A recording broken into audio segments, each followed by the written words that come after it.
Good Sunday morning. A little bit colder. You can tell I got my scarf on and my coat.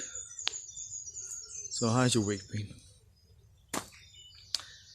The story stays in my mind, and remember I've only got about 2.5 minutes in this, so when it cuts, it cuts.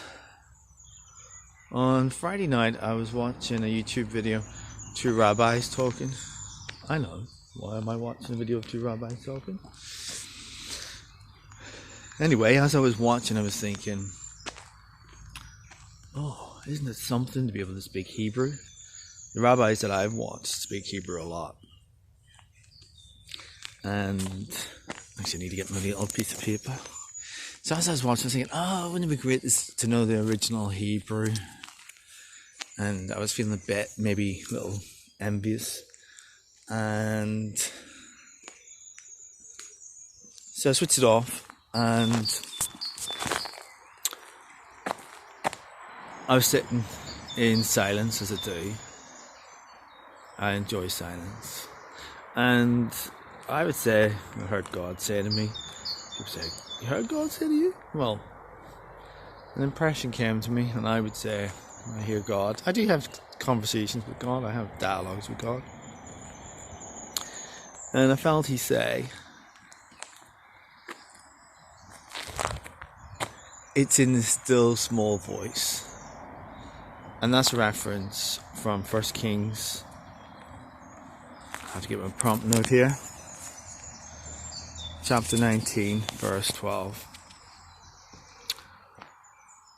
Where Elijah's in a cave.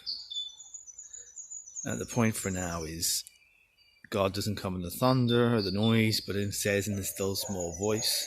And I thought to myself, the still small voice. So it's not in a language, it's in a voice. And a voice doesn't even have to have language to bring comfort.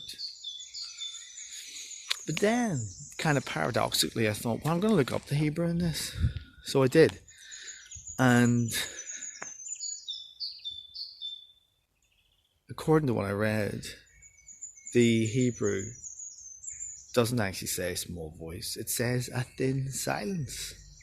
And the Hebrew word for this, get this, and I'm not probably going to be able to sing this morning. The Hebrew word for this is kol dama daka. Kol damama daka. Kol damama daka. My Hebrew accent is probably not great. A thin silence. And with that I was thinking, it said something about in Hebrew there's a link to silence and to bleed.